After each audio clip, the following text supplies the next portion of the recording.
नमस्कार मित्रों, जैसे कि आपने लास्ट वीडियो में देखा, नॉन फाइनाइट वर्ब के अंतर्गत मैंने आपको क्या पढ़ाया था, जीरंड। अब आपका नेक्स्ट टॉपिक है नॉन फाइनाइट के अंतर्गत इन्फिनिटिव। इन्फिनिटिव क्या होता है इसके बारे में चलिए हम थोड़ा सा डिटेल में जानते हैं।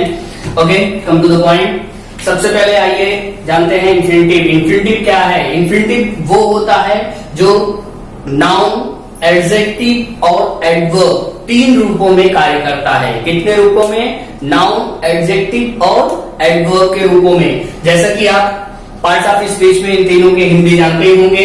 अब इसमें मैं बनाने का फॉर्म बता रहा हूं कि ये फॉर्म कैसे क्रिएट होता है। यहाँ पे सबसे पहले इन्फिनिटिव टू लिखा जाता है जब भी हम सेंटेंस में यूज करते हैं। उसके बाद आता है बेस फॉर्म। बेस फॉर्म मतलब होता है वर्ब का। किसका? वर्ब का बेस फॉर्म। मीन्स जीरेंड में आपने क्या किया था? जीरेंड में आपने किया था सबसे पहले बेस फॉर्म लिखा था, फिर बेस फॉर्म के बाद उसमें आईएनजी लगाया था जो कि पांचवा प्रारूप बन गया था वर्ब का। ठीक उसी का अपोजिट यहाँ पे हम सबसे पहले इन्फिनिटिव टू का प्रयोग करेंगे। आफ्टर दैट तब वर्ब का हम अपना बेस फॉर्म यूज करेंगे। ओके, अब एक चीज सबसे बड़ी बात है कि हिंदी मीडियम के स्टूडेंट, मैं आपको बता दूं, और इंग्लिश मीडियम दोनों स्टूडेंट ये समझ लीजिए कि जिस भी क्रिया के अंत में ना, नी, ने शब्द आता है, क्या आता है? ना, नी, ने, ये शब्द अगर आता है तो उसका मतलब होता है इन्फिनिटिव। जैसे खेलना, हंसना, बोलना, रोना, चलना, वाक्य के अंत में अगर ना, नी, ने आता है हिंदी में तो उसको हम किस फॉर्मेट के अंतर्गत एक्सेप्ट करते हैं? इन्फिनिटिव के। ओके, चलिए इन्फिनिटिव के आगे चलते हैं। इन्फिनिटिव के तीन भाग हैं। कौन कौन सा? सिंपल इन्फिनिटिव, जेरेंडियल इन्फिनिटिव और वेयर इन्फिनिटिव। अब सिंपल इन्फिनिटिव क्या है? साधारण में जेरेंडियल, जेरेंड जो कि आप पढ़ चुके हो अभी आपके पहले वाले वीडियो में, अगर आप देखे होंगे, सब्सक्राइब किए होंगे तो जरूर वो वीडियो आपको मिला होगा और उस वीडियो में आप जेरेंड के बारे में डिटेल में पढ़े होंगे। तो जेरेंड के साथ साथ मैंने आपको बताया था कि इन्फिनिटिव और जेरेंड दोनों कोरिलेटेड है, दोनों का प्रयोग एक दूसरे के साथ होता है, ऐसा मैंने लास्ट वीडियो में आपको बताया। तो इसलिए एक जेरेंडियल इन्फिनिटिव कैसे बनता है वो भी इसमें आपको बताया जाएगा। और तीसरा आपका है bare. Bare infinitive means, bare मतलब होता है खाली, जिसको कि एक प्रकार से नंगा कहते हैं। अब खाली का मतलब यहाँ पे क्या है कि स्पेशली वहां पे टू शब्द आपको नहीं मिलेगा, मींस टू वर्ड नहीं होगा, but that is particularly known as the infinitive. Okay, तो आइए हम सबसे पहले टॉपिक पे चलते हैं। पहला इन्फिनिटिव कौन सा आपका है? Simple infinitive. सिंपल इन्फिनिटिव को हमने यहाँ पे डिवाइड किया है, उसको आप देखिए। सिंपल इन्फिनिटिव का पहला पार्ट है, सिंपल इन्फिनिटिव दो रूपों में प्रयोग किया गया है, एक एक्टिव वॉइस और एक पैसिव वॉइस फॉर्म में। किसने? एक्टिव और पैसिव फॉर्म में सिंपल इन्फिनिटिव को। अब मैंने एग्जांपल के साथ बताया। एक्टिव वॉइस में क्या यूज किया जाता है? ये फार्मूला दोस्तों भूलना मत। एक्टिव वॉइस आप बनाओगे तो ये फार्मूला आपको यूज करना है जो कि स्पेशली ऊपर भी दिया गया है, वही वाला है आपका ये फार्मूला। क्लियर? क्या बताया जा रहा है फार्मूले में? To plus verb. Okay, verb कौन? Base form means main base form आपका वर्ब का। अब यहाँ पे एग्जांपल पे आइए। पहला एग्जांपल है ही सीम्स, वह प्रतीत होता है। ही सीम्स प्रतीत होता है या लगता है। देखिए यहाँ पे सीम का वर्ड जो होता है प्रतीत होना भी होता है, लगना भी होता है। वह लगता है, कैसा लगता है? टू बी मैड, पागल लगता है। क्या लगता है? पागल लगता है। अब यहाँ पे तो नानी नी शब्द आया नहीं है, लेकिन यहाँ पे आपको यूज किया गया है क्या? पागल जैसा लगता है। तो यहाँ पे वर्ड क्या आया? To be mad. तो टू आया और किसके रूप में? मैड के रूप में, मीन्स एडजेक्टिव के रूप में यहाँ पे रिप्रेजेंट कर रहा है। अगला पॉइंट है कि ही प्रिटेंड्स, वह बहाना बनाता है टू रीड, पढ़ने के लिए। टू रीड, पढ़ने के लिए। क्या पढ़ने के लिए? पुस्तक। तो यहाँ पे आपका इन्फिनिटिव कहाँ है? टू बी मैड और to read. Okay, next point है सिंपल इन्फिनिटिव को पैसिव फॉर्म में कैसे बनाया गया है, वो आपका यहाँ पे क्या बताया जा रहा है? To be. क्या है? टू बी प्लस वर्ब का third form. To be, be का मतलब आप समझते हो इज एम आर और वर्ब, ये आता है। तो उसके अंतर्गत यहाँ पे दिया गया है टू बी प्लस वर्ब का थर्ड फॉर्म। अब पैसिव वॉइस बनता है तो already you know very well कि पैसिव वॉइस में हमेशा वर्ब का थर्ड फॉर्म प्रयोग किया जाता है।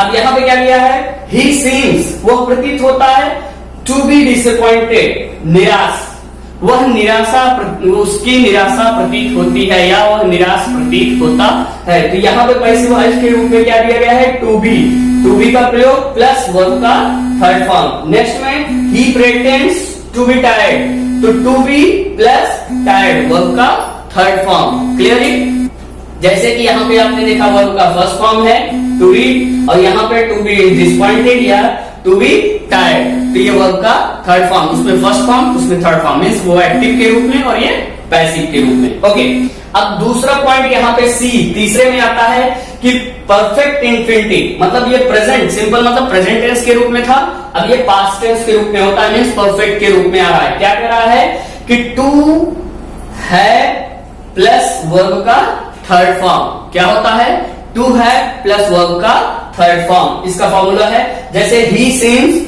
टू है प्लस वर्ब का थर्ड फॉर्म आया है सीन दिस फिल्म, जैसे कि आप देख सकते हो कि टू हैव आया प्लस वर्ब का थर्ड फॉर्म आया। नेक्स्ट पॉइंट, ही प्रिटेंड्स, वह बहाना बनाता है, क्या है, टू है पैसिव फॉर्म में बताया गया है, क्या प्लस रीड, रेड रेड। अब ये प्रोनाउंसिएशन में रेड किया जाएगा, पढ़ा जाएगा, ये चीज आपको ध्यान देना है। तो यहाँ पे आपको ध्यान देना है परफेक्ट में क्या आया, टू है प्लस वर्ब का third form. Okay, active voice के फॉर्म में, किसमें, एक्टिव वॉइस के फॉर्म में। अब परफेक्ट का पैसिव कैसे बनता है, ये नीचे डी नंबर में आप देखिए बताया गया है।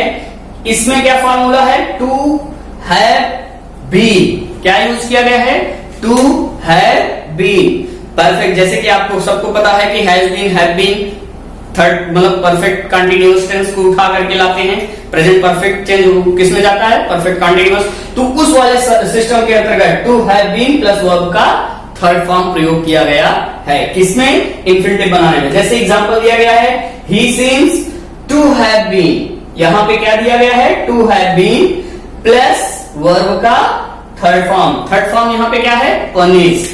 ओके दोस्तों, समझ में आया कि आपका क्या है, सिंपल इंफिनिटिव दो भागों में, एक एक्टिव के रूप में, एक पैसिव के रूप में, और दूसरी चीज एक्टिव को भी प्रेजेंट के रूप में और पैसिव को भी प्रेजेंट के रूप में देखा, और परफेक्ट के रूप में एक्टिव और पैसिव दोनों को देखा। इसलिए चार भागों में यानी 4 पॉइंट में हमने इसको आपको एक्सप्लेन किया। तो पहला वाला आपका पॉइंट समझ में आया, इंफिनिटिव क्या है, सिंपल इंफिनिटिव। ओके, चलिए अब हम चलते हैं दूसरे पे, जो कि आपका क्या है, जेरेंडियल इंफिनिटिव। अब जेरेंडियल इंफिनिटिव क्या है, जो जेरेंड हमारा पहला वीडियो जो देखे होंगे वो जरूर जेरेंड के माध्यम से समझ जाएंगे, उनके लिए इजी होगा, और जो नहीं देखे होंगे वो इस चैनल को लाइक और सब्सक्राइब करें और उसके पहले वीडियो में भी जाकर के उसके अपडेट को फाइंड आउट करें। अब हम आपको बताना चाहते हैं कि जेरेंडियल इंफिनिटिव कैसे बनता है। I have no time to play, अब यहाँ पे क्या बताया जा रहा है कि ये नाउन के रूप में है,